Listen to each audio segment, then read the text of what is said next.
In today's video, we're going to show you how to measure for and line up your Tahoverlanding coil mounts on your frame and get them installed. Stay tuned. Now, before you start mounting your coil mounts to your frame for your solid axle conversion, there's a few things you have to have done first. You're going to need to have determined how high you want your vehicle to be at ride height, and then you need to have the rear lifted to that height before you start putting the coil mounts on the front. So whatever lift springs or lift you're going to do on the rear, make sure you have done that first, and then we can go from there.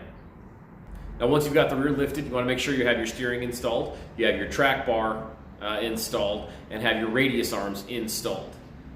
Not only that, you want to make sure you have your bump stops installed. So you need to have determined how high the axle can actually tuck and have everything cycle clearly as far as the steering and suspension goes.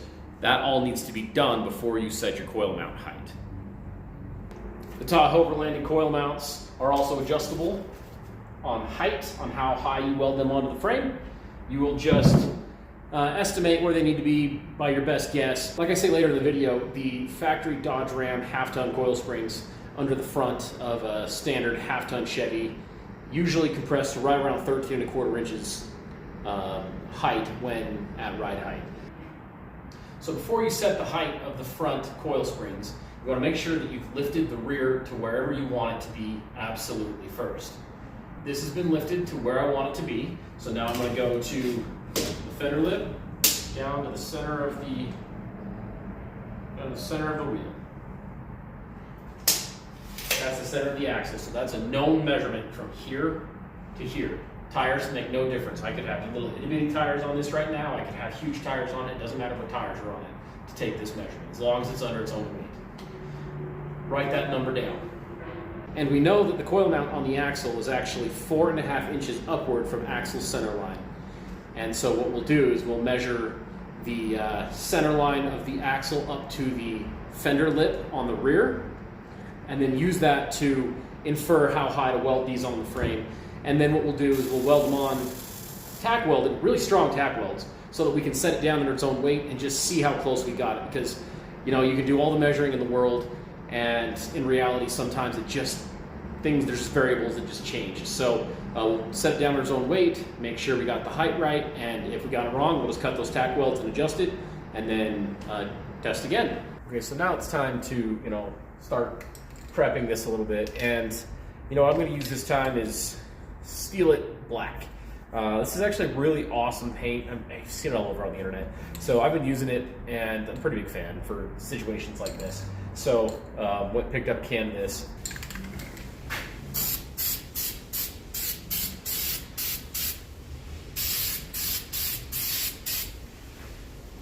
So Steel It is actually a weld-through paint. So what I'm going to do is I'm going to actually put this on the frame and on the back of the coil mount. So when I weld them together, there can't be anything trapped between, any rust happening between them.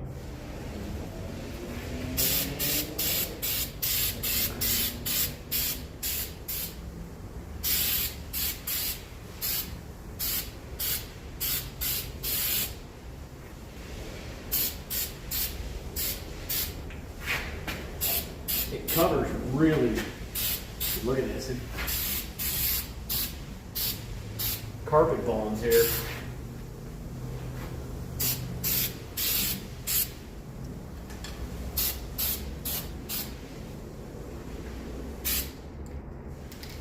So where the spring sits right here, down to axle center line is 4½ inches, okay?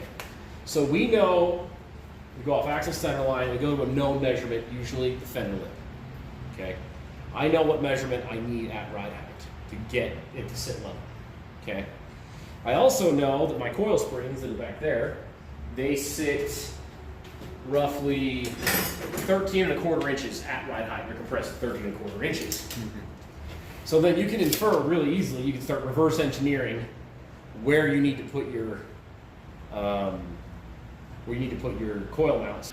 What we're going to do today is we're going to get them close. We're just going to tack them on. We're going to set it down under its own weight, and then just see if it's close, and if not, we'll cut the tacks and move it. That's how you do it. You just get her close and do that that way. So then just see if it's level to the rear. Now that's something that drives me crazy about solid axle conversions. Okay, is everybody and their dog when they're doing a solid axle conversion, they always do the front first, and then they try to like make the rear match it. Drives me nuts because the front just kind of ends up wherever you weld on parts, right? Like however you weld on the parts, whether it be with coilovers or whatever, or leaf springs, your front axle height just ends up wherever it is. Then you go to the back and you set down and you go, oh crap, my axle is, to make it level, I need my rear to lift up 2 5/8 inches. So now you got to figure out how to get 2 5/8 inches out of the rear. They don't have a lift spring for 2 5/8 inches, so now you're like, okay, well, I get spacers? Do I, they got a 2-inch spacer, so I can make it with a spacer 5/8 of an inch off. But if you lift the rear first, that's what I did. So I put these springs in first, and I set it down, and I measured where it was at, and I made the front match the rear. That's how you do solid axle swaps. Even though most people don't, they should. So now what we've got is when you're figuring out where you're going to put your coil mounts, you take your axle and you tuck it all the way up. And I mean all the way. Where it can't go any higher. So another thing people mistakenly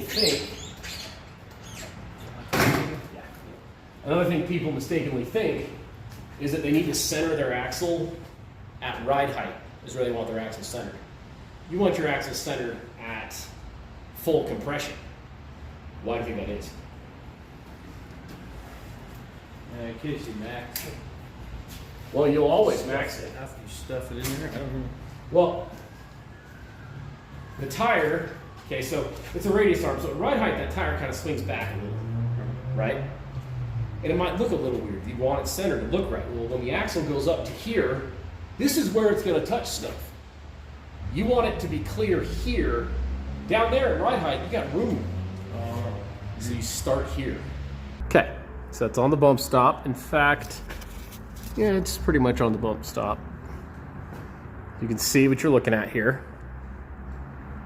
Fully tucked axle. Okay. So we're going to measure from the body mount. So you want to, pan over to me, hooking right there from that body mount to the center of the coil mount. You can see the center of the coil is right about 22 inches. So that's where we'll put it, is 22 inches. Because you want to have it all the way up, tucked, because that's when the coil spring is the shortest, it's the most compressed. And so you want it to be as closely aligned as possible. As it gets further and further extended, you're going to get less and less. It doesn't need to be quite as aligned, but the closer they get, the more aligned they need to be. So we're going to center it at full compression here. So I told you the coil mount on the frame here, this axle, it sits 4.5 inches up from axle center line, which is actually 3 inches above the edge of the tube, and 1 inch forward of axle center line. You notice that it's actually forward, it's not centered over the axle. So your coil mount has to be 1 inch forward of your axle center line. But we also set our axles 1.5 inches forward of stock anyway to begin with. So it's actually, this coil mount is 2.5 inches forward of factory axle center line. So now, trying to do some reverse engineering logic. Now this is where a second set of hands is real nifty. We're gonna see if you can. So there's that right there. You see that little nick right there? Yep. That's our center line. And you see that little nick? There actually are 2 marks. It's actually got a 12 right there. Okay. So you hold that, and I'll get a clamp on this. I'm gonna have to put this. Let's see. 2 hands. 2 sets of hands really helps. So that's just snug. Yep. So you see, I actually have this so that this follows the slant of the frame, and so you don't have to sit there and try to monkey around with angles. Yeah. Okay. So now we're gonna come down here.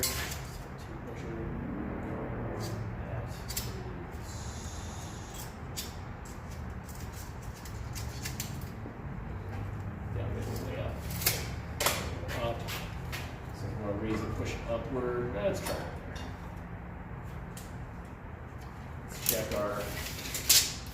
22 inches. That's pretty much 22 inches.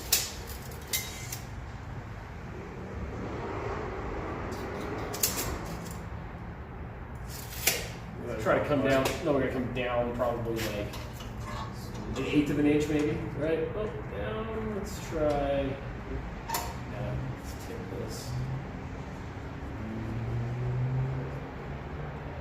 That. Let me see. So I think we also have to go back. I think we move forward. Go back just a hair. Okay. And then. Inches.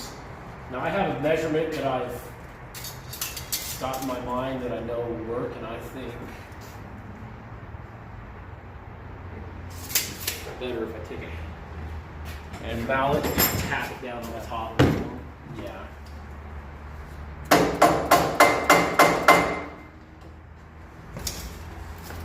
Because I know what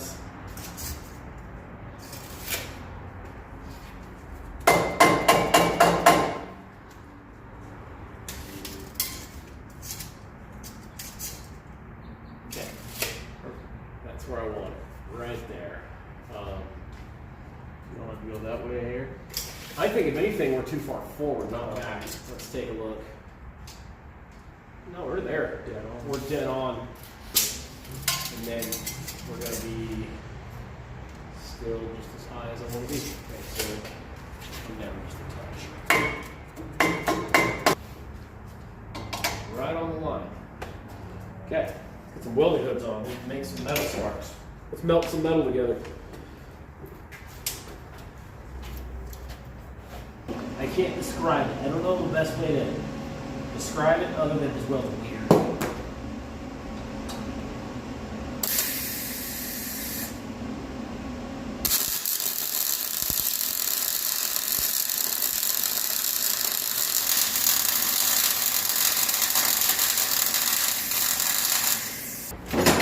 Let's come over and take a look at those welds.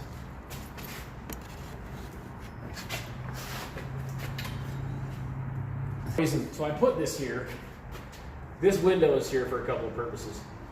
So the guys that want even more lift, this is something you can actually follow that line and just trim off the bottom of the mount so it's not hanging below the frame. You can drop it even further for more lift. Mm-hmm. Then it also gives you just a visible window to eyeball your line if you want to put a vertical line there. Yeah. You don't have to because you got this, but and then it gives you all this extra room for welding here. And then so it's just helps. Just gives you a little bit extra work to go work with. Yeah. So here they really can't see it from the street. Nope. It's hard to walk. But you'd have to be up here on the left right here for them to see. Still good? Yeah, no, I was just double checking my measurement to match it over here. So what I'm going to do is I'm just going to scratch it in paint.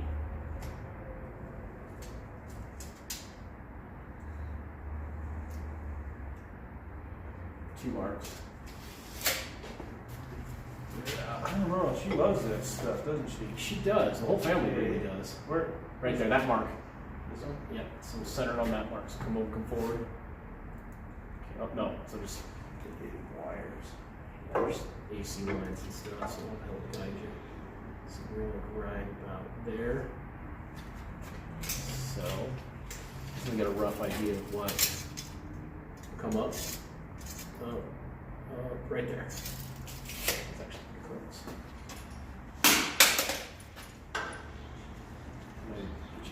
Oh, there's that. Do it again. Actually, I'm going on this side because I won't hit the tape measure when I measure. So if I have a bracket right there, I have a motor mount right there, so that's not going to work. I'm going to have to go this side. Does that seem about the same? Come up higher, and we can tap it down if we need to.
this has got to go. Does that go underneath it? No, it goes on top.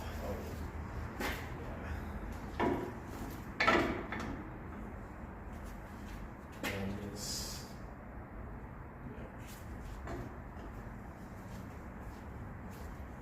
Got kind of a match.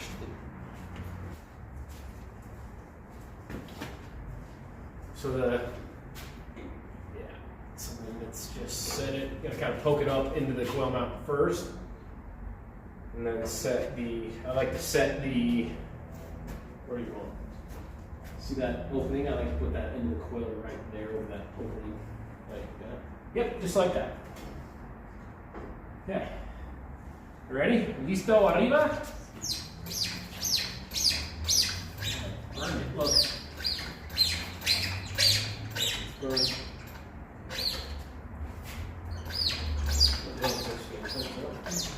Yeah, right there. I don't care. I gotta touch this whole thing up anyway. The wheels somewhat straight. Moving straight. Huh?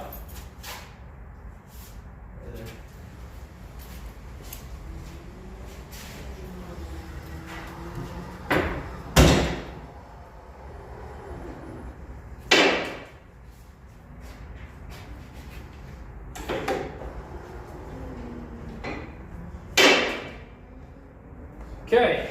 It looks to you, it looks perfect to me. Let's get a tape measure and find out. Okay, so we don't measure from the ground up because tires can make that difference. Right. We measure to the center of the hub. Where were you before? 25 and change. 26 and a half. Wait. We gotta settle a little bit. A little, but maybe I was remembering wrong. I got so many different Measurements in your head. yes. Yeah, no, 20, it's just identical, dude.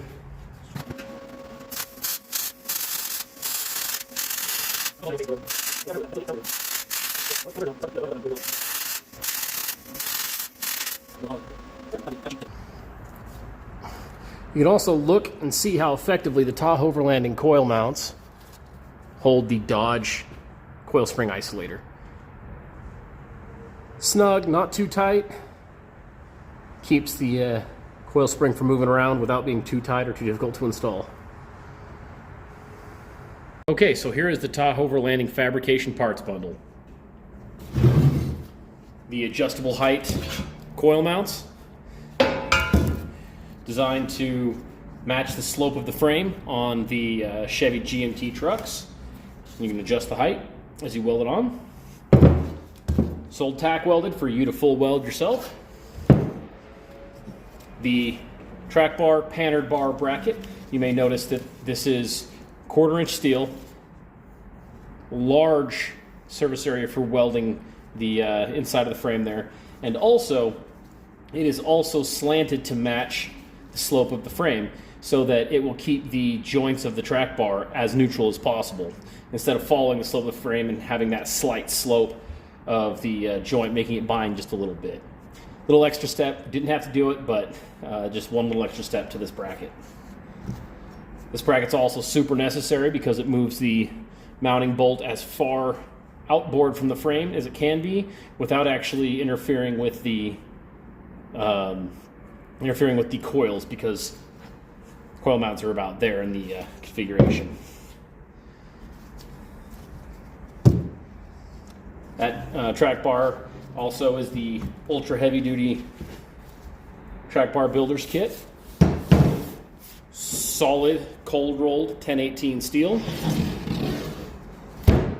Sold with the bushings for both ends. This is the bushing for the axle end. This is unique because it's 1.60 inches mounting width here. That's a pretty rare bushing, so we provide that for you. And this is the bracket side, the frame side. So those will go together in roughly this configuration.